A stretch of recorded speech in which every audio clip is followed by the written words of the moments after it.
हरे कृष्णा। जय श्री राम। ओम अज्ञानतिमिरान्धस्य ज्ञानाञ्जनशलाकया चक्षुरुन्मिलितं येन तस्मै श्रीगुरुवे नमः। श्रीचैतन्यमनोभीष्टं स्थापितं येन भूतले स्वयं रूपकदामयं ददाति स्वपदान्तिकम्। जय श्री कृष्ण चैतन्य प्रभु नित्यानंद श्री अद्वैत गदाधर शिवासति गौर भक्तवृंद। हरे कृष्ण कृष्ण कृष्ण हरे हरे, हरे राम राम राम हरे।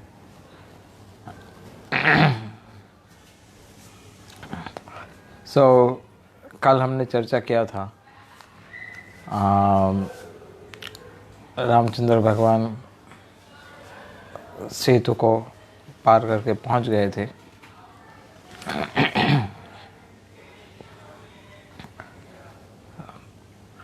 लंका की ओर। भगवान रामचंद्र उन्होंने ब्रिज बनाया था वानरों की सहायता से। कितने माइल का? 100 योजन अर्थात 800 mile distance. So this was a very special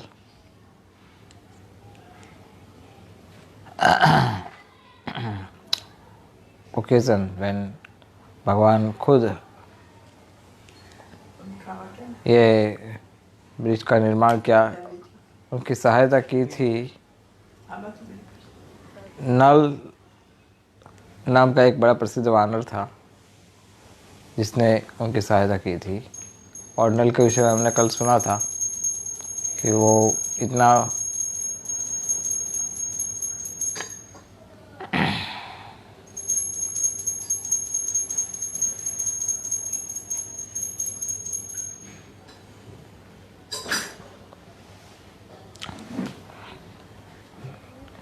नल इतना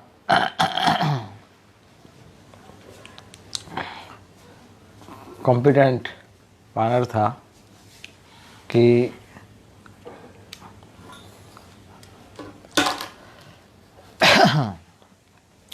वो केमिकल के प्रयोग में एक्सपर्ट था। उसको ये पता था कि किस तरह से क्या उपयोग करने से क्या चीज़ बन सकती है। विश्वकर्मा का बेटा था। इन सब लोगों ने ब्रिज बनाया और ये 800 योजन 800 माइल 100 योजन उन्होंने केवल 5 दिन में पूरा तैयार कर दिया, पूरा ब्रिज बना दिया। This was very special. कुछ लोग कहते हैं कि रामचंद्र थे नहीं, रामचंद्र के विषय में कुछ बड़े बड़े नेता लोग भी ऐसे बताते हैं कि ये तो केवल कल्पना है। लेकिन आज भी अगर आप सैटेलाइट से देखते हो तो ये ब्रिज दिखाई दे रहा है, Ram Setu. You can still see bridge India से लेकर के श्रीलंका की ओर, और अभी भी वो ब्रिज है। सो स्पेशल, सो ऑस्पिशियस कि आज हम देख रहे हैं कि इस तरह से अभी भी वो ब्रिज का प्रमाण है। और वो पत्थर भी कुछ बचे हैं, जिन पत्थरों का उपयोग ऐसा माना जाता है कि किया था सेतु के लिए, और तैर रहे पानी में। जनरली पत्थर डूब जाते हैं, वो पत्थर तैर रहे थे। सभी वानर सेना क्रॉस करके पहुंच गए लंका में। और लंका में उन्होंने पूरा कैंप बनाया अपना। ये लंका थी बड़ी रोचक। ये कोई साधारण जगह नहीं थी लंका। ये श्रीलंका या सिलोन या ये लंका इतनी अट्रैक्टिव और इतनी प्रसिद्ध नगरी थी कि जिसके पास बल होता है, जैसे पृथ्वी पे आज कुछ बड़े बड़े आइलैंड होते हैं, तो जिसके पास बहुत पैसा होता है वो पूरा आइलैंड खरीद लेता है। इसमें इतनी फैसिलिटीज़ थी, इतना ऐश्वर्य था, इतना ऑपुलेंस था कि हर एक व्यक्ति ये लंका को जीतना चाहता था, वो उसको प्राप्त करना चाहता था। ऐसे बड़े बड़े जो टाइकून्स होते हैं या बिजनेस जो बहुत धनवान लोग होते हैं, वो लोग क्या करते हैं कि अपने लिए बहुत एक स्पेशल जगह रखते हैं जहाँ पर वो रहते हैं, और वो भी इतना ऑटपुलेंट होता है, इतना स्पेशल होता है. So like this Lanka was so special and so attractive. तो हम सोच रहे थे कि लंका के विषय में कई पुराणों में भी वर्णन आता है. जैसे आज कल हम जो कथा बता रहे थे वो सुग्रीव की जो कथा है, अरुण ही बना था. ये कथा विष्णु पुराण में मेंशन की गई है, क्योंकि इस कथा के अंत में ऐसा मेंशन किया है विष्णु पुराण में कि जो कोई व्यक्ति सुग्रीव के जन्म की और बाली के जन्म की कथा को सुनेगा, किस तरह से अरुणी बना और उसका स्वर्ग प्राप्ति का मोह खत्म हो जाएगा, उसको स्वर्ग का अट्रैक्शन चला जाएगा. So like this, there are so many different Puranas which are describing the pastimes of Lord Ram and other connected personalities like Sugriv and Bali and even Ravan. और ये लंका की कथा भी अनेक अनेक पुराणों में प्राप्त होती है. So लंका का निर्माण किया था त्रिकुट पर्वत के ऊपर. जो स्थान पे लंका थी वो त्रिकुट पर्वत पर विराजमान. त्रिकुट का अर्थ होता है जिस पे 3 कुट होती है, 3 माउंटेन पिक्स, त्रिकुट. सो त्रिकुट पर्वत माउंट मेरू से निकला हुआ एक टुकड़ा, उसको त्रिकुट पर्वत माना जाता है. ये बड़ी रोचक कथा है. ऐसा हुआ था एक बार, बहुत लॉन्ग एगो. एक बार 2 गंधर्व आपस में चर्चा कर रहे थे कि कौन ज़्यादा शक्तिशाली है. एक गंधर्व ने कहा कि वासुकी नाग, the most powerful in entire creation, सबसे ज़्यादा शक्तिशाली. बोले मैंने खुद अपनी आंखों से देखा है, वासुकी बहुत शक्तिशाली है. नाग है, लेकिन जब भगवान ने मत्स्य अवतार धारण किया था तो मत्स्य अवतार के समय पर ये बहुत बड़ी जो नौका जिसको बांधा गया था वो वासुकी नाग से बांधा था. जो प्रलय जल में भी नौका कुछ नहीं हुआ. और मुझे ये सब स्मरण है क्योंकि मैं खुद वहाँ पर था और मैंने खुद देखा था कि किस तरह से वासुकी नाग इतना शक्तिशाली, इतना बलवान, प्रलय जल से कुछ नहीं हुआ और मत्स्य अवतार ने उसको बांध करके उसका उपयोग किया और उसको खींच करके लेके गए. तो मोस्ट पावरफुल, हम सबको बचा लिया था वासुकी नाग ने. दूसरे गंधर्व ने कहा कि तुम जो कहते हो ठीक है, ये हो सकता है, लेकिन क्या तुम ऐसा समझते हो कि वासुकी नाग वायुदेव, वरुण देव, अग्निदेव इन सब से ज़्यादा शक्तिशाली है? क्योंकि ये तो ऐसे देवता है कि जो सारे संसार को कंट्रोल में करते हैं. वायु, अग्नि, वरुण, ये तो कितने महान देवता है. क्या इन लोगों से भी महान शक्तिशाली है? तो उन्होंने कहा कि, दूसरे गंधर्व ने कहा कि देखो, अगर तुम कहते हो सच हो तो फिर भगवान ने इन देवताओं की हेल्प क्यों नहीं ली? वासुकी की हेल्प क्यों ली नौका को बांधने के लिए और रक्षण करने के लिए? इसका तो सीधा अर्थ होता है कि वासुकी जो है वही सबसे शक्तिशाली. अभी इतनी बातें हो रही थी, उतने में वायुदेव वहाँ से गुजरे. वायुदेव ने कहा, प्रकट हुआ और गुस्सा होकर के कहे, ये सब क्या बहस चल रही है तुम्हारी? क्या ये कौन शक्तिशाली नहीं है? क्या तुम्हें इसका प्रमाण देना पड़ेगा? यूजलेस टॉक, तुम्हें इसकी चर्चा भी नहीं करनी चाहिए. सबसे शक्तिशाली तो वायु ही होता है, और कौन होता है? तुम्हें ये तो पता होना चाहिए कि वायु तो सब जगह है. तुम्हारी ये बातें भी मैं सुन रहा था. इस प्रकार की फालतू बातें नहीं करनी चाहिए. मैं ही सबसे बड़ा शक्तिशाली हूँ, मैं ही वायु हूँ. तो जो गंधर्व था उन्होंने कहा कि आपको पूरा प्रणाम, आपका पूरा रिस्पेक्ट, सब आदर के साथ आपका बात मैं मानने को तैयार हूँ, लेकिन मैंने वासुकी को अपनी आंखों से देखा है कि वो इतना शक्तिशाली है. तो वायुदेव ने कहा कि अच्छा, तो तुम ये कहना चाहते हो कि वो मुझसे ज़्यादा शक्तिशाली है? बोले मैं कहना नहीं चाहता हूँ, मैं खुद देखा है. तो बोले ठीक है, हम परीक्षा कर लेते हैं, हम दोनों में कौन ज़्यादा शक्तिशाली है। तो वायुदेव ने कहा जाओ वासुकी को लेके आओ, हम तय करेंगे कौन शक्तिशाली है। तो वासुदेव को वो गंधर्व गए वासुकी के पास, उनको चरणों में प्रणाम किया, उनको रिक्वेस्ट किया आप कृपा करके आइए यहाँ पर, मेरी इज्जत का सवाल है, मैंने बोल दिया है कि आप सबसे शक्तिशाली हो और मैं तो ऐसी यही मानता हूँ कि आप ही सबसे शक्तिशाली हो। तो वासुकी बोले डोंट वरी, मैं आता हूँ उधर। तो वासुकी उधर आए और दोनों के बीच में तय हुआ कि शक्तिशाली कौन है। हाँ, अपने अपनी शक्तियों का चेक कर लेते हैं। तो वासुकी ने कहा कि ठीक है, मैं जो माउंट मेरू जो है, जो सबके भीतर जो मेरुदंड बोलते हैं, मेरुदंड इसलिए बोला जाता है क्योंकि सारा ब्रह्मांड ऑर्बिट जो होते हैं वो मेरू पर्वत के आसपास घूमते हैं।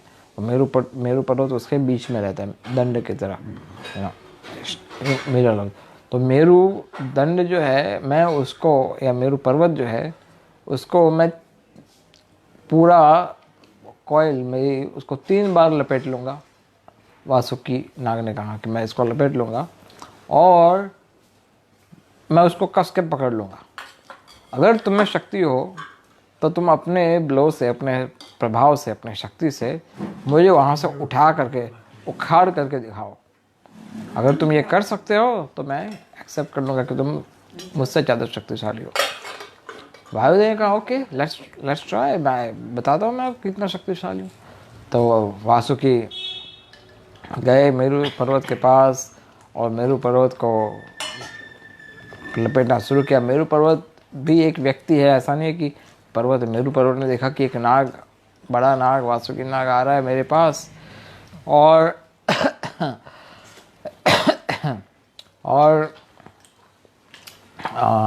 ऐसे बहुत सारे नाग तो रेंगते हैं मेरे शरीर के ऊपर, तो और एक नाग आ गया तो कोई बड़ी बात नहीं है। तो एक वासुकी नाग आया, लेकिन बाद में देखा वासुकी उसको पूरा लपेट रहा है, तभी भी उनको कोई आपत्ति नहीं। बोले ठीक है, नाग है, नाग का काम यही है तो करता है, ठीक है।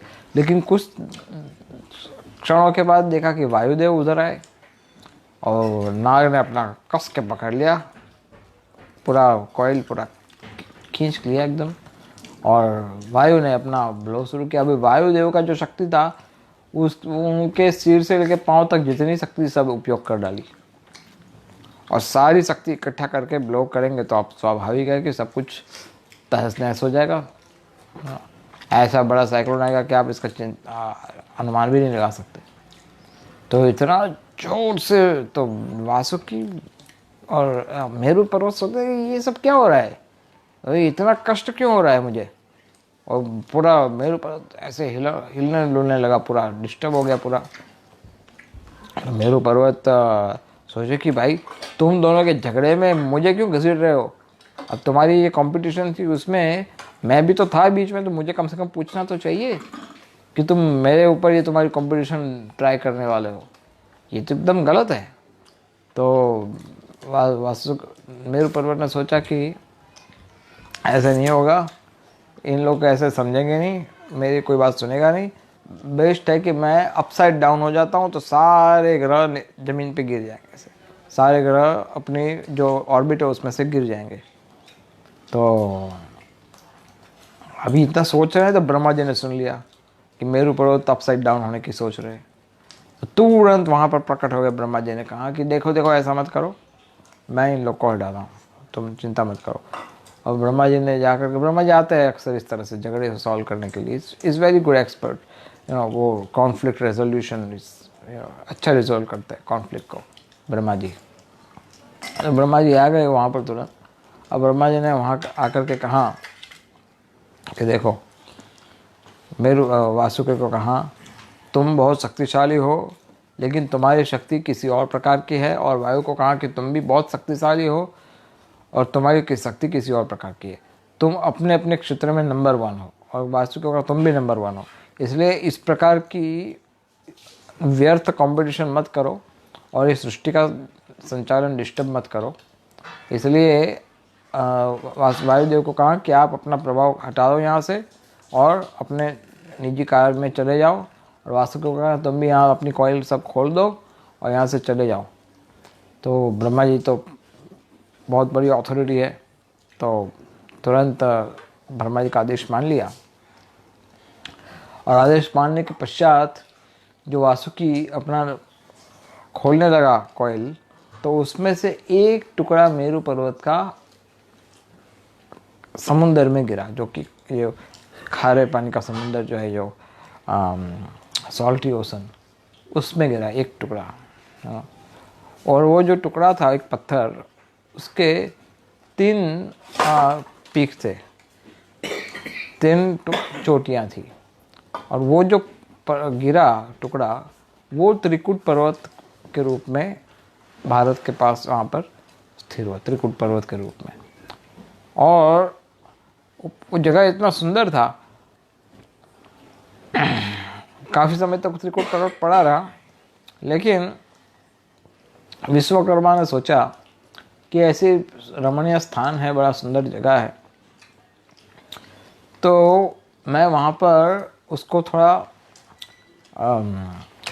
पूरा नया स्ट्रक्चर देता हूँ, उसको पूरा नया रूप देता हूँ। तो विश्वकर्मा ने इतना सुंदर बनाया, त्रिकुट पर्वत के ऊपर ये लंका नगरी बनाई, बहुत सुंदर, बगीचे और झरने और महल और ब्यूटीफुल, इतना सुंदर कि वहाँ पर ऐसे ही कोई टूरिस्ट जाए तो भी खुश हो जाए। तो देवता एक्चुअली बनाया था इसलिए कि स्वर्ग के जो देवता है, एक्चुअली त्रिकुट पर्वत जो है वो देवताओं के पोजीशन में दिया था कि तुम इसको संभालोगे, टेक केयर करोगे। तो देवताओं ने कहा कि विश्वकर्मा ने इतना सुंदर स्थान बनाया है, तो हम इसको अपने आनंद प्रमोद के लिए यूज़ करेंगे। तो देवता सब अप्सराओं के साथ वहाँ पर जाते थे, स्वर्ग लोक के वहाँ पर आनंद प्रमोद करने के लिए। वो श्रीलंका उस स्थान का नाम है। तो कुबेर को अपॉइंट किया गया था देवताओं का खजांची के रूप में। तो कुबेर ने, सबसे धनवान व्यक्ति है, तो उसने देवताओं से परमेश्वर मांग ली कि मैं वहाँ पर रहना चाहता हूँ और वहीं पर बैठ करके कंट्रोल करूँगा, मेरी सेवाएं, मेरा जो डिपार्टमेंट है वहीं पर बैठ के कंट्रोल करूँगा। तो ये सब हुआ, तब कुबेर फिर वहाँ श्रीलंका में रहना शुरू कर दिया। और कुबेर जो है, उनके पिताजी का नाम था विश्रवा, वो थे ब्राह्मण, और विश्रवा की 2 पत्नियाँ थी। एक पत्नी थी जिससे ब्राह्मण पत्नी, जिसका बेटा था कुबेर, और दूसरा जो पत्नी था वो राक्षसी थी, असुरी कुल की, उसका नाम था कैकसी। और कैकसी जो थी वो वहाँ पर कुछ समय के लिए आई थी अपने पुत्रों के साथ। रावण था, कुंभकर्ण, विभीषण, शूर्पणखा, खरदूषण, ये सबको लेकर आए थे वहाँ पर। तो कैकसी को ये ऐश्वर्य जब देख रहा था, वो तो असुरी बुद्धि की थी, तो उसको बड़ी ईर्ष्या हुई कि मेरे बेटे के पास ये होना चाहिए, ये कुबेर के पास क्यों है, ये मेरे बेटे के पास ये जगह होनी चाहिए, लंका का राजा मेरा बेटा होना चाहिए। तो उसने रावण को कहा कि बेटा तुम तपस्या करो ब्रह्मा जी का, और कैसे भी करके ये लंका नगरी अपने पास ले लो, कैसे भी करके।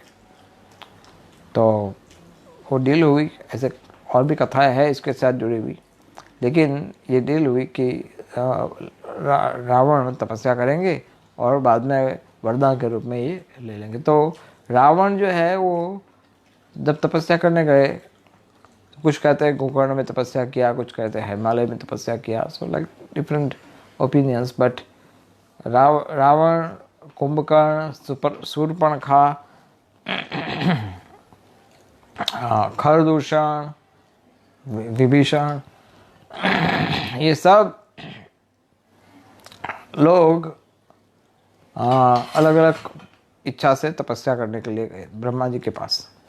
तो ब्रह्मा जी जब तपस्या से प्रसन्न हुए, इन लोगों की तपस्या से, तो ब्रह्मा जी ने कहा कि मांगो वरदान। तो रावण ने, सब लोग का इच्छा तो यही था कि अमर होने का वरदान, असुर कुल के थे सबका इच्छा, विभीषण को छोड़ करके सबका इच्छा ऐसा था अमर बनने को।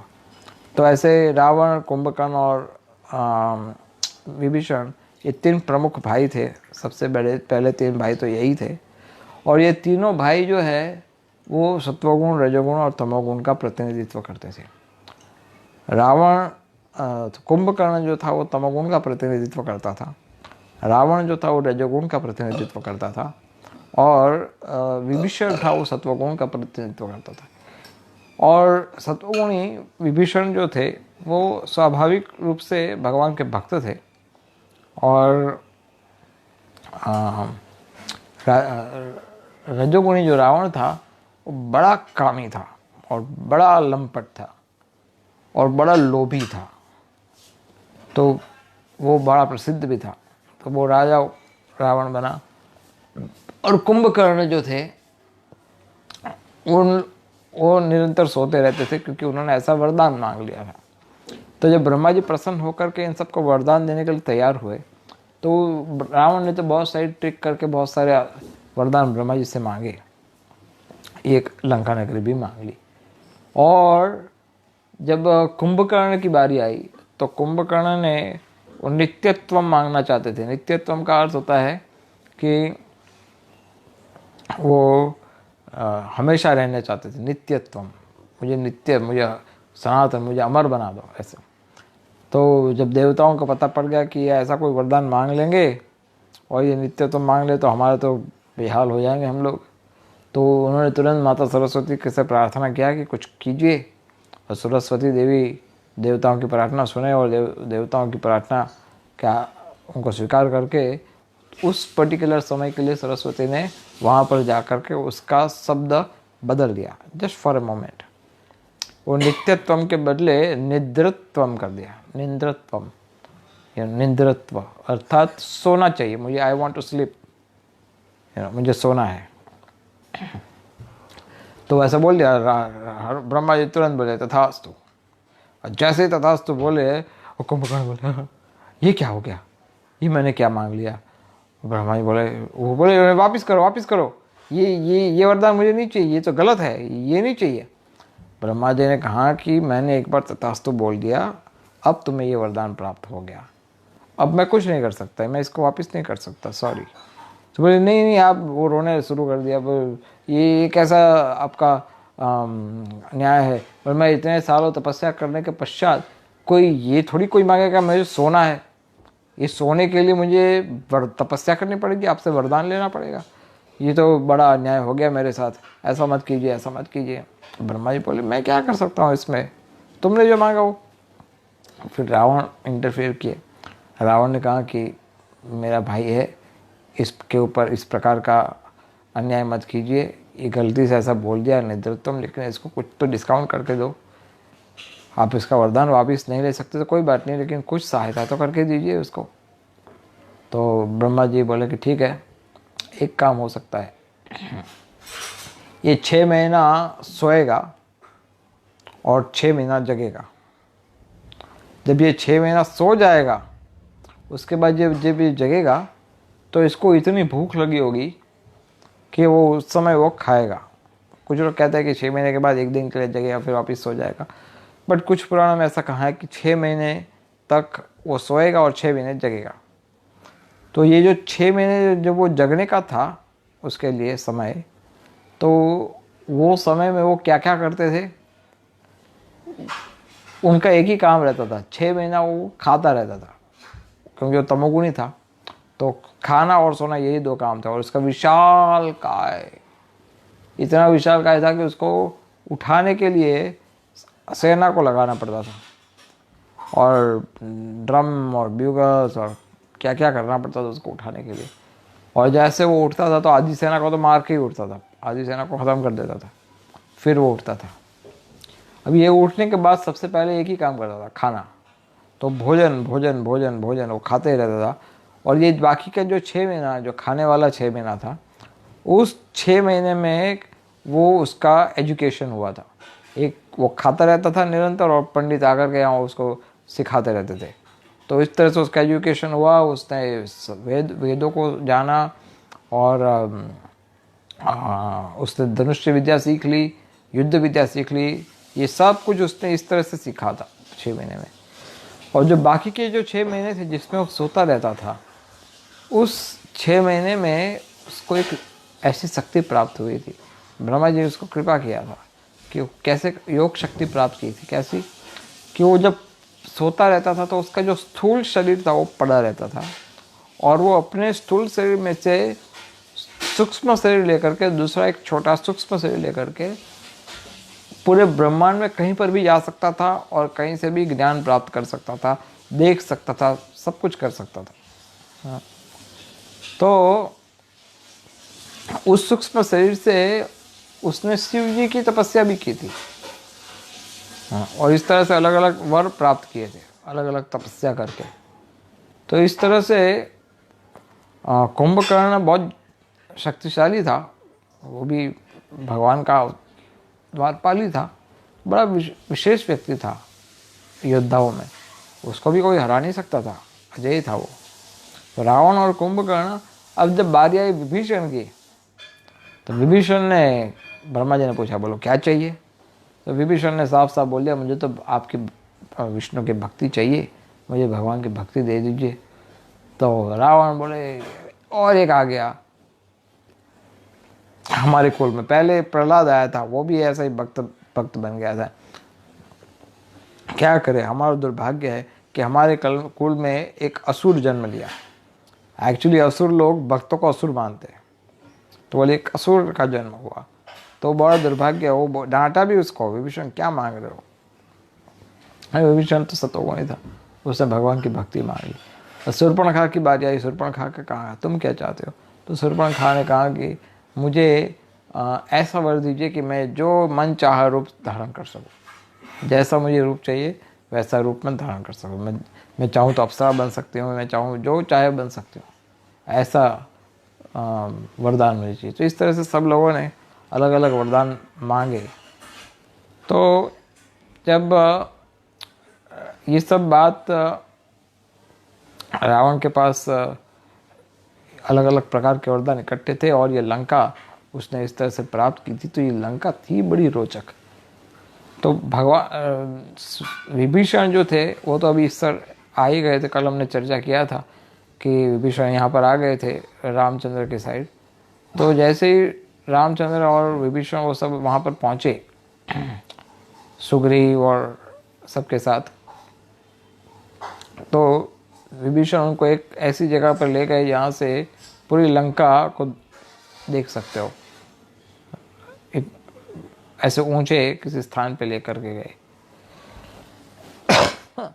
तो 3-4 लोग गए थे, विभीषण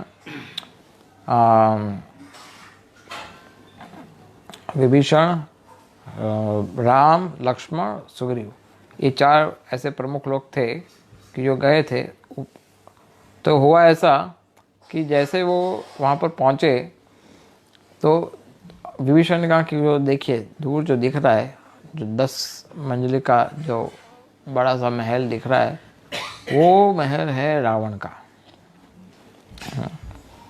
और जब ये बात हो रही थी तो तुरंत सब लोगों ने बोला कि वाह कितना सुंदर जगह है, वो तो सबसे सुंदर, लंका का जो सबसे सुंदर प्लेस था वो रावण ने एक्वायर किया था, उसका जगह वहाँ पर था, तो कितना सुंदर जगह है। तो रामचंद्र ऐसे मुड़ करके सुग्रीव की ओर देखा और बोले कि क्यों सुग्रीव, कैसा सुंदर है। लेकिन रामचंद्र ने देखा कि जैसे मुड़ के देखा सुग्रीव तो थे ही नहीं। तो सुग्रीव कहाँ गए। विभीषण ने देखा, पीछे देखा, मुड़ के देखा, सुग्रीव कहीं पर थे ही नहीं। बोले अभी तो साथ में थे, अचानक कहाँ चले गए। विभीषण ने कहा देखो ये लंका है, यहाँ पर बहुत कुछ हो सकता है, ये माया जाल भी हो सकता है, इससे सावधान रहना, अपने अपने अस्त्र संभालो और सावधान हो जाओ, यहाँ कुछ भी हो सकता है, यह राक्षसों की विद्या भी हो सकती है। तो तुरंत राम जी ने अपना धनुष अपने हाथ में ले लिया और और सावधान हो गए कि कहीं से कुछ हो ना जाए। लेकिन एक्चुअली सुग्रीव वहाँ से भाग करके सीधा एक छलांग मार करके सीधा रावण के कमरे के बाहर चले गए। उस समय रावण जैसे हमेशा जो करते थे, वो क्या करते थे, वो बहुत समय व्यतीत करते थे मिरर के सामने, आईने के सामने श्रृंगार करते थे। तो वो रावण अपना श्रृंगार कर रहे थे, सुग्रीव एकदम छोटा हो गया, एकदम एकदम चींटी जैसा, और जाकर देखा कि रावण क्या कर रहा है। तो उसने श्रृंगार हो रहा था, 15 उसके दासियां उसको असिस्ट कर रही थी उसका श्रृंगार करने के लिए, और वो खुद भी अपना श्रृंगार करने में जुटा हुआ था। तो जब ये सब हो रहा था तो वहाँ पर ये सुग्रीव सीधे पहुँच गए उसके पास और उसके गाल पर बैठ गए, इतना छोटा सा कीड़े के रूप में। तो रावण सोचे कि गीला गीला क्यों लग रहा है, क्योंकि सुग्रीव ने गाल पर बैठ पर उसके ऊपर थूकने लगा, मुंह पे थूका, इधर थूका, इधर थूका, जहाँ ऐसे मक्खी बैठती है इस तरह थूकने लगा, ऐसे ऐसे सब जगह। रावण सोचे कि हो क्या रहा है, मुझे गीला गीला क्यों लग रहा है। सब असिस्टेंट को बोल दिया, सब दासियों को कि तुम एक मिनट रुक जाओ, ये हो क्या रहा है। तो उन्होंने गीला गीला हो गया तो पकड़ लिया रावण ने, कौन है, और पकड़ के देखा कि कौन है, ये तो कोई जंतु है क्या। फिर ध्यान से देखा कि है क्या, तो देखा कि ये तो वानर, इतना छोटा, मीन्स ये तो कोई मायावी वानर है। तो सुग्रीव ने कहा, यस मैं सुग्रीव हूँ और मैंने तुम्हारे सारे चेहरे पर थूक दिया है, तुम मेरे थूक के लायक भी नहीं हो। और तुरंत ऐसा बोल करके हनुमान रावण सोचने लगे कि वो एक आया था उसने पूरी लंका जला दी थी, एक दूसरा एक वानर आ गया उसने मेरे मुंह पे थूक दिया, और इतना अभी उसको मार डालता हूँ, ये सोचते ही उसके रावण के हाथ से तुरंत सुग्रीव छलांग मार करके वापस पहुंच गए रामचंद्र के पास। एक्चुअली रावण का ये श्राप था कि जिस दिन कोई वानर उसके मुंह पर थूकेगा उसके 10 दिन के बाद रावण की मृत्यु हो जाएगी। ये श्राप उसको याद था। तो जब रावण ने पहले सोचा कि ऐसी बात है, ऐसा भी वरदान, ये सब श्राप उसको याद आ गए कि हनुमान ने लंकिनी को मारा था, ऐसा भी श्राप था कि कोई लंका जला देगा, और ऐसा भी श्राप था कि कोई उस पर थूकेगा। इसका अर्थ ये हुआ कि उसका विनाश अब बहुत निश्चित है, बहुत करीब है, बहुत नज़दीक है। तो रावण एक बार तो चिंतित हो गया, भयभीत हो गया कि क्या मेरा मृत्यु का समय पास आ गया। और वहाँ पर सुग्रीव को वापस देखा राम ने, रामचंद्र ने देखा, रामचंद्र ने कहा, सुग्रीव कहाँ पे चले गए थे। तो सुग्रीव ने कहा कि मैं उस रास्कल के चेहरे पे थूकने के लिए गया था। व्हाट? तो रामचंद्र ने कहा कि क्या किया तुमने, ये कोई तरीका है, रावण के पास जाकर के थूके, तुम्हें कुछ हो जाता तो क्या करते हम। रावण सोचे कि सच में मैंने बहुत बड़ी गलती की है कि मैं वानरों को साथ में लेके आया हूँ। हालांकि वो तो मित्र है सुग्रीव, तो ऐसे भगवान इस तरह से मजाक कर भी सकते हैं। मैं दशरथ का बेटा हूँ, दूसरे के देश में आया हूँ, रावण के देश में आया हूँ, और उसके मुंह पे जाकर के तुमने उस पर थूक दिया। तो सुग्रीव ने कहा कि सॉरी, मैं क्या कर सकता हूँ, तुम्हें ये तो जानना चाहिए कि मैं एक वानर हूँ, और वानर में थोड़ी कोई संयम होता है, और वानर को तो क्रोध आएगा तो सीधा क्रोध कर देगा। और तुम्हारे जो संयम और जो नैतिकता और ये जो तुम्हारे, वो सब तुम्हारे पास रखिए, कोई तुम्हें कुछ दोष नहीं देगा। बोल देना, बोले मैं तो एक वानर हूँ, तो वानर तो कुछ भी कर सकता है, तो इसमें आपका कोई दोष नहीं होगा प्रभु, यू डोंट वरी।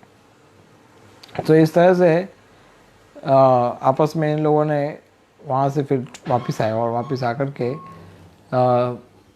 विभीषण की ये इच्छा थी कि जल्दी से जल्द आक्रमण हो जाना चाहिए, लेकिन राम ने कहा कि नहीं, इस तरह से आक्रमण नहीं करना चाहिए, हमें और एक अवसर उसको देना चाहिए। तो विभीषण ने कहा, आप क्या अवसर देना चाहते हो। तो सुग्रीव की ओर मुड़ करके राम ने कहा कि सुग्रीव, मैं चाहता हूँ कि मेरा एक दूत अभी भी एक बार प्रयास करके देखे। वो दूत जाएगा और दूत मेरा ये संदेश रावण को सुना देगा कि मैं रावण का वध करना नहीं चाहता हूँ। अगर वो सीता मुझे वापस दे दे तो मैं ना रावण का वध करूँगा, ना राक्षस जाति में किसी को हर्ट करूँगा। मुझे केवल मेरी सीता वापस दे दो तो मैं यहीं से वापस चला जाऊँगा बिना कोई नुकसान किए। मुझे आपस में कोई झगड़ा नहीं है, मुझे आपसे और कुछ चाहिए भी नहीं, मुझे केवल मेरी सीता वापस दे दो। क्योंकि मैं जानता हूँ कि अगर युद्ध होगा तो राक्षस कुल तो नाश हो ही जाएगा, लेकिन बहुत सारे वानर भी नाश हो जाएंगे। तो मैं ना ही वानर का नाश होना चाहता हूँ और ना ही राक्षसों का नाश। तो थोड़ा बुद्धि का प्रयोग करो, इतना बड़ा विनाश करने से अच्छा है सीता को वापस दे दो। इस तरह से अंगद को समझाया, लेकिन भगवान ने कहा कि मुझे ऐसा कोई सुग्रीव ने कहा कि अंगद से मुझे ये अपेक्षा है कि वो चतुराई से काम करे, बुद्धि से काम करे और मेरे संदेश को अच्छी तरह से समझाए और उनके बलाबल को भी समझ करके आए। तो अंगद सबसे छोटा था, वो सब उम्र में राजकुमार था, युवराज, और बहुत ज़्यादा बड़ा है लेकिन शक्तिशाली बहुत था और रामचंद्र का अनन्य भक्त था। तो अंगद ने कहा कि प्रभु आप चिंता मत कीजिए, मैं आपका काम बड़ा अच्छे से करूँगा, आपके आशीर्वाद मुझे दीजिए, आपकी कृपा दीजिए कि मैं सफल हूँ। तो राम, लक्ष्मण और इन सब की परिक्रमा अंगद ने की। उन सब की परिक्रमा करके वो गए हनुमान जी के पास, क्योंकि हनुमान जी जो है वो तो एक बार जाके आए और वो हनुमान जी राम के सर्वश्रेष्ठ भक्त है। तो उन्होंने उनसे चरणों में प्रणाम किया हनुमान जी के, और हनुमान से कहा कि आप आशीर्वाद दीजिए मुझे कि मैं वहाँ पर सफल होकर आऊँ। तो हनुमान ने कहा कि तुम्हारा काम है केवल राम का संदेश उधर सुनाना, फिर रावण अगर मान जाएगा या नहीं मानेगा वो तो उसका भाग्य बताएगा या वो उस पर छोड़ दो। लेकिन हाँ अंगद, एक चीज़ का ध्यान अवश्य रखना। तो अंगद ने कहा क्या? कि जब जा ही रहे हो रावण के पास तो थोड़ा बहुत उसका अपमान करके ही आना, ऐसे वापस मत आना। अंगद ने कहा कि चिंता मत कीजिए, मैं अपमान करके आऊँगा। सो इस तरह से अंगद पहुँच गए दूत के रूप में। इतना शक्तिशाली अंगद, इतना निर्भय, कोई चिंता नहीं उसको। इतने बड़े मायावी राक्षस, इतने बड़े बड़े योद्धाओं के बीच में बिना कोई हथियार के अंगद प्रवेश किया। कितना कॉन्फिडेंस था उसको, राम पर कितनी श्रद्धा थी। ऐसी श्रद्धा होनी चाहिए भक्तों के। अब भगवान जब खुद कह रहे हैं कि मैं तुम्हें सब प्रकार का संरक्षण दूंगा, सब प्रकार की सुरक्षा का वचन दे रहा हूँ, फिर क्यों डरना है भक्तों को? हम बार बार आपसे कहते हैं कि ये लॉकडाउन सिचुएशन में हम लोग हैं और भक्त लोग प्रयास पूरा कर रहे हैं कि श्रवणम कीर्तन को बढ़ाएं और श्रवणम कीर्तन के माध्यम से मन में जो खौफ है, भय है, उसको हटा दे। हो सकता है आप में से कई भक्त हैं जिनको कोई भय नहीं भी होगा, और कई भक्त हैं कि जो अच्छे से श्रवण कीर्तन करने में सफल भी हुए हैं इस लॉकडाउन पीरियड में। लेकिन सभी भक्तों को ये तो हमेशा ध्यान रखना ही चाहिए कि भगवान हमारे परम आश्रय है और शरणागतों का भगवान स्पेशल ध्यान रखते हैं। भगवान इतने कृपालु है कि जो शरणागत होते हैं उसको कभी दुखी नहीं होने देते। इसलिए हमारा तो एक ही आश्रय है। भगवान चैतन्य महाप्रभु स्वयं ये कहते हैं कि तुम्हारे लोहिते आमी होइनो अवतार, आमी मीना बंधुआर किया छे तुम्हार। चैतन्य महाप्रभु स्वयं ये कहते हैं कि मैंने तुम्हारे लिए तो अवतार लिया है, ये तुम इस्कॉन भक्तों के लिए तो मैं प्रकट हुआ हूँ। चैतन्य महाप्रभु कहते हैं सारे संसार में हरि नाम का वितरण करने के लिए इसके लिए तो मैं प्रकट हुआ हूँ। और तुम्हारे लिए আমি बिना बंधु আর কে আছে तुम्हार, और मेरे बिना तुम्हारा कौन बंधु है। और भगवान ये घोषणा भी करते चैतन्य महाप्रभु की मेरा खुला चैलेंज है कलयुग को कि मेरे भक्त जो है, मेरे शरणागत है, उसका बाल तो एक बार बांका करके दिखाओ।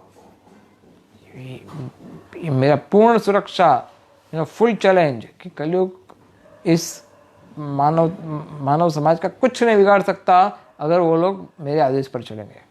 सो फुल चैलेंज, ये भगवान का चैलेंज है। और भगवान कह रहे हैं कि जो मेरी शरणागत है उसका कलयुग कुछ नहीं बिगाड़ सकता। और ये कोरोना कोविड-19 है क्या? ये कलयुग का ही एक अंश है, कलयुग का ही एक डेमोन्स्ट्रेशन है।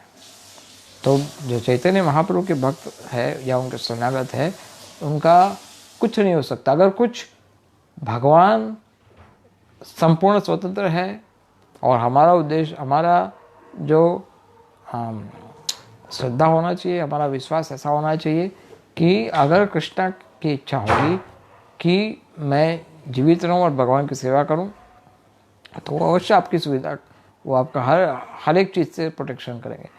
और भगवान की इच्छा है कि नहीं, तुम दूसरे कोई से शरीर में जाकर सेवा करो, तो हम उसके लिए भी तैयार हैं। तो भगवान पर ऐसा अटूट विश्वास होना चाहिए। अब देखो, अंगद का ऐसा विश्वास था कि बिना किसी सुरक्षा कवच से सीधा पहुंच गए रावण के दरबार में, रावण के सामने। और रावण के पास जाकर के कहा, हे जानते हो मैं कौन हूं? हे रावण, मैं हूं अंगद, बाली का बेटा। बाली को तो तुम जानते ही होंगे। अंगद ने शुरुआत ही इस तरह से की बाली से, क्योंकि उसको एक हिस्ट्री जुड़ी हुई इसके साथ। बाली का रावण के साथ जब मिलाप हुआ था, बाली का क्या था कि जब रावण ने बाली के विषय में बहुत सुना था पहले, तो बाली इतना शक्तिशाली था, और बाली को एक वरदान प्राप्त हुआ था कि जो कोई योद्धा उसके सामने युद्ध करने के लिए आएगा, उसकी उस सामने वाले योद्धा की आधी शक्ति बाली को मिल जाएगी। अर्थात उसकी डेढ़ी हो जाएगी शक्ति और इसकी शक्ति आधी हो जाएगी। उसके बाद युद्ध शुरू होता था। तो ये वरदान के कारण बाली ऑलमोस्ट अजय हो गया, कोई उसको मार नहीं सकता था, कोई परास्त नहीं कर सकता। और इन लोग के पास इतनी शक्ति थी कि 10-10 हज़ार हाथी की शक्ति थी इन लोगों में, बाली में और इन वानरों में। तो बाली इतना शक्तिशाली था, तो रावण ने सोचा कि मैं सामने से तो प्रहार नहीं करूँगा, क्योंकि सामने जाऊँगा तो मेरी आधी शक्ति उसको मिल जाएगी। तो रावण सोचा कि मैं पीछे से प्रहार करूँगा, बाली के पीछे जाएगा, उसको हरा दूंगा, एक काम ख़त्म हो जाए। बाली ख़त्म तो बहुत, बाकी सबको मैं ख़त्म कर सकता हूँ। तो ये असुर लोग इस प्रकार के प्लानिंग करते रहते हैं हमेशा। तो बाली का लेकिन एक स्पेशल व्रत था। वो क्या करते थे कि वो एक दिन में वो शालिग्राम की पूजा करते थे रोज। लेकिन वो शालिग्राम की पूजा कैसे करते थे? 4 अलग अलग धाम में जा कर के रोज जाते, एवरी डे छलांग मार करके, रोज छलांग मार के जाएंगे। किष्किंधा में रहते थे और वहाँ से छलांग मार के जाएंगे रामेश्वरम। 4 धाम, बद्रीनाथ, रामेश्वरम, द्वारका और जगन्नाथपुरी, ये 4 पवित्र धाम में जाकर के शालिग्राम की वो पूजा करते थे। तो एक छलांग मार करके किष्किंधा सीधा रामेश्वरम, वहाँ पर शालिग्राम की पूजा करते, फिर दूसरी छलांग मार के किष्किंधा पहुँच जाते थे, फिर वापस वहाँ से छलांग मार के द्वारका चले जाते थे, द्वारका में जाके फिर वहाँ से छलांग मार के वापस इस तरह से एक ही दिन में 4 धाम का दर्शन करते, 4 धाम का यात्रा करते थे बाली। इतना शक्तिशाली थे। लेकिन सुग्रीव को तो माथे में 1 लात मार के जाना है, ये रोज का काम है। रोज 8 लात खाता था सुग्रीव। 4 धाम में आने वाली 1 लात, जाने वाली 1 लात। जब जाएंगे तो उसको सुग्रीव को, जैसे हमने बताया था कल आपको, कि सुग्रीव को ये वरदान था कि वो एक ऐसे स्थान में थे जहाँ पर बाली को ये शाप मिल गया था कि वहाँ उसकी भूमि पर अगर वो पाँव रख देंगे तो बाली के सिर में 10,000 टुकड़े हो जाएंगे, अर्थात उसका मृत्यु हो जाएगा। तो बाली चौंकना, लेकिन बाली बोले, सुग्रीव उधर रहने लगा, बाली कुछ कर नहीं सकता था। तो बाली सोचे कि कोई बात नहीं, आकाश में ऐसे छलांग मारते मारते एक लात माथे में मार के फिर आ गए। तो उसको हजम नहीं होता था, जब तक वो एक लात मारेगा नहीं, दिन की 8 लात मारेगा तो उसको हजम नहीं होता था कुछ। तो वो आते थे वो बाली को आकाश मार्ग से और सुग्रीव के सिर पे एक लात मार के चला जाता, वापिस आता सुग्रीव के सिर पे एक लात मार के चला जाता। तो एक दिन हनुमान ने देख लिया कि ये बार बार इसको परेशान कर रहे। तो एक दिन जब ये लात मारने आए तो हनुमान ने हवा में कूद करके बाली के टांग को पकड़ लिया, आओ नीचे आओ नीचे आओ। बाली बोले नहीं नहीं, मैं नीचे नहीं आ सकता, क्योंकि उसको पता है अगर भूमि पे पैर अड़ा दिया तो बाली का विस्फोट हो जाएगा। तो बाली को खींचा और बाली ऊपर खींचे, हनुमान नीचे खींचे, बाली ऊपर खींचे, और ये खींचतान होने लगी।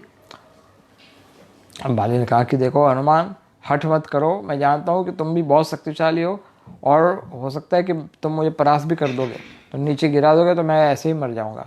तो हनुमान को कहा कि देखो हनुमान, मेरा तुमसे तो कोई झगड़ा नहीं है, तुम क्यों खामोखा हमारे बीच में आते हो, छोड़ो ये सब, क्यों ये खींच रहे हो। तो हनुमान ने कहा कि तुम सुग्रीव को इससे परेशान नहीं कर सकते, मुझे गुरु दक्षिणा दिया है, मेरा उनकी सुरक्षा करना मेरा धर्म है, तो तुम उनको परेशान नहीं कर सकते। तो बोले एक शर्त मैं तुम्हें जाने दे सकता हूँ।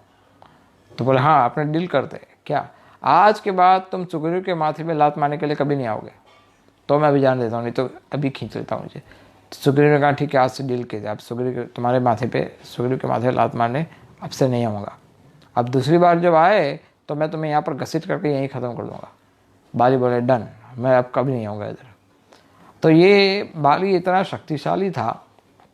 तो बाली वहाँ पर एक बार जब द्वारका में कहीं पर पूजा कर रहे थे और पूजा करते हुए रावण उसके पीछे से आया, और पीछे से आकर के उसने क्या किया कि मैं उसको आगे से नहीं पकड़ूंगा, लेकिन उसको पीछे से उसकी पूंछ पकड़ करके उसको ऐसे आकाश में घुमा फिरा के ऐसे ही ख़त्म कर दूंगा इस बंदर को। तो हुआ ऐसा कि पीछे से आकर के उस रावण ने, बहुत शक्तिशाली था, कैलाश को उठा लिया था,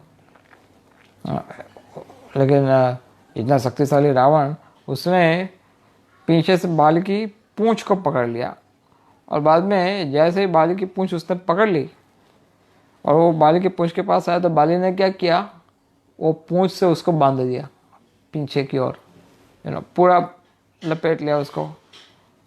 पहले तो उसने सोचा था रावण ने, ये कितना आसान है, बड़े सुबह सामने कोई जाता है क्यों, पीछे पूंछ पकड़ के ख़त्म कर दिया होता। लेकिन अब तो बाली ने उसको रोल करना शुरू कर दिया, पीछ के उसमें लगा दिया, पूंछ के अंदर बांध दिया रावण को। अभी पीछे मुड़ के देखा भी नहीं कि कौन है, ऐसे ही बांध दिया रावण को। और फिर वहाँ से छलांग लगाए गए सीधे बद्रीनाथ, और छलांग लगा करके वहाँ से गए जगन्नाथपुरी, ऐसे सब छलांग मारते गए।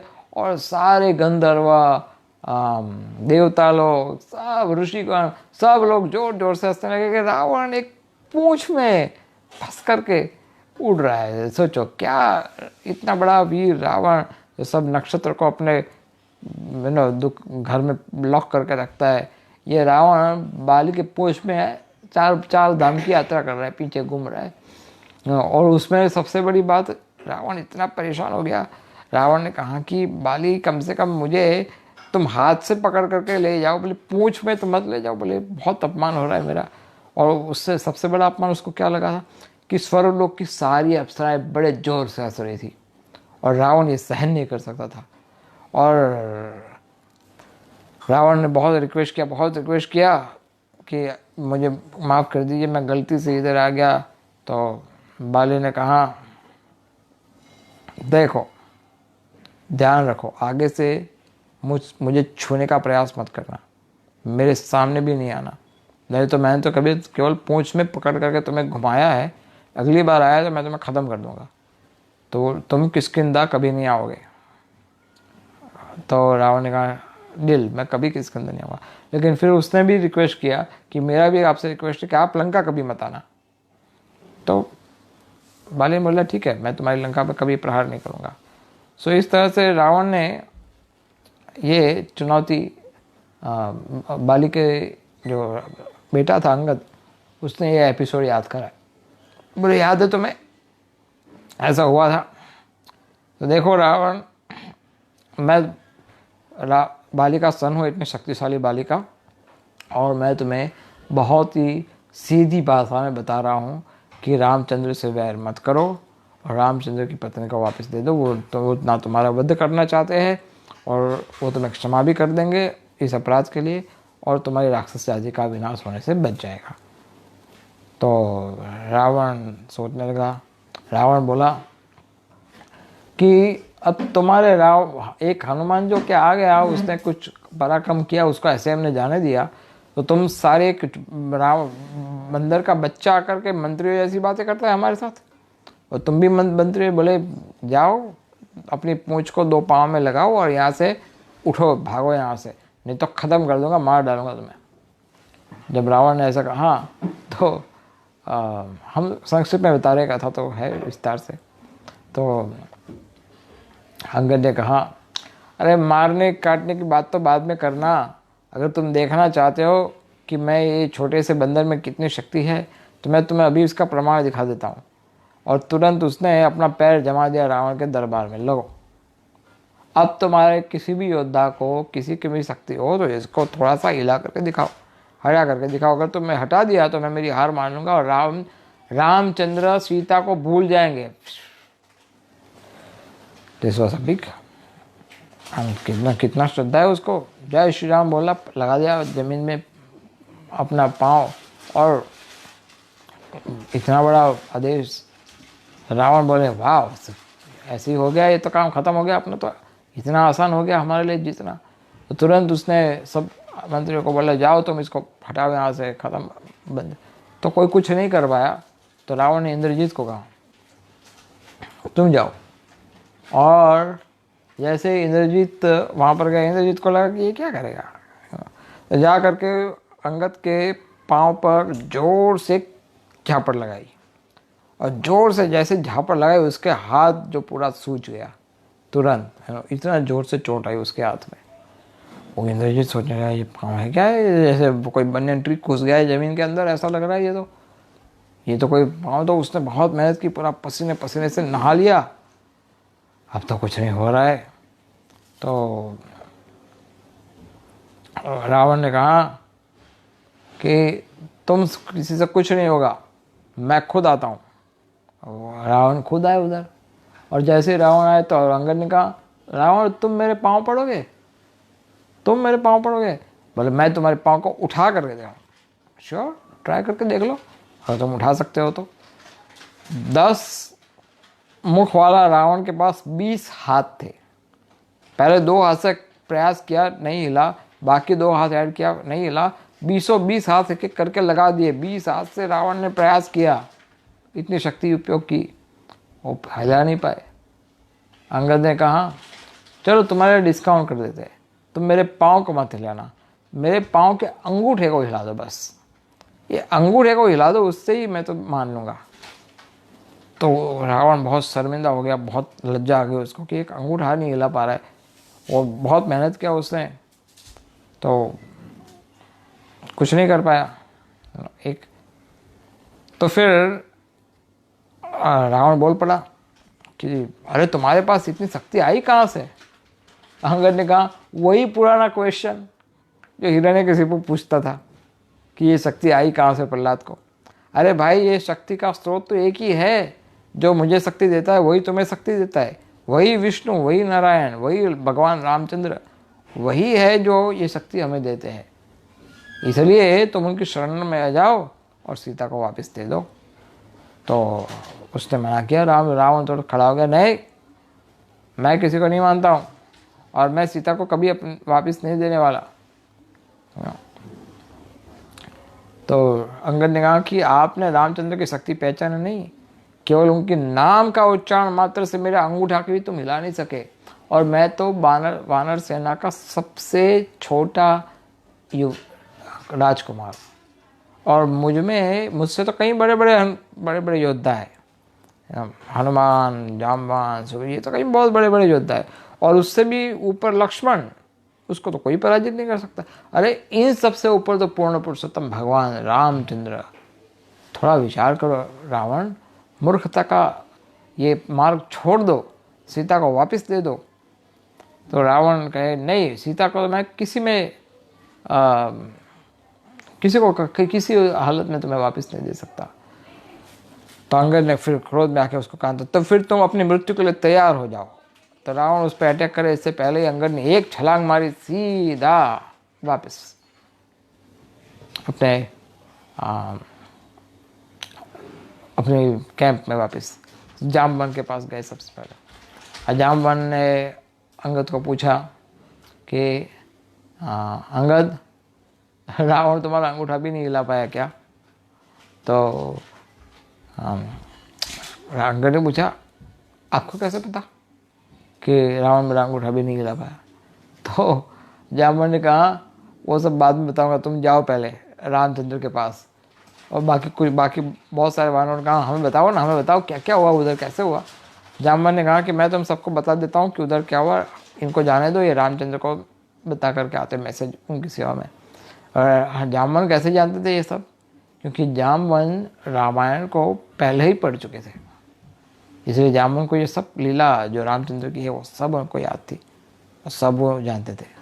He was very expert person. जैसे जामवन जो है वो तो हमने पहले आपको चर्चा की तो कई कल्पों से है, तो इसलिए जामवन जी को तो ये सब लीला याद थी। तो जामवन जी ने फिर बाद में इस प्रकार से लीलाएं बाग में बताई। अब कल हम चर्चा करेंगे कि अभी तक युद्ध शुरू तो नहीं हुआ, तो लेकिन रावण ने ट्राई किया कि मेरी शक्ति इकट्ठी कर सकता हूँ और जितना हो सके उतना। सो कल हम चर्चा करेंगे आगे कि रावण किस तरह से रावण के विषय में बहुत सारी बातें हैं, कल हम आपके साथ डिस्कस करेंगे। Thank you very much.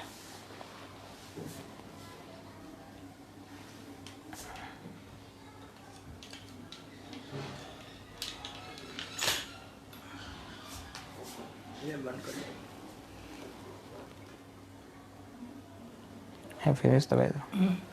Finish the weather.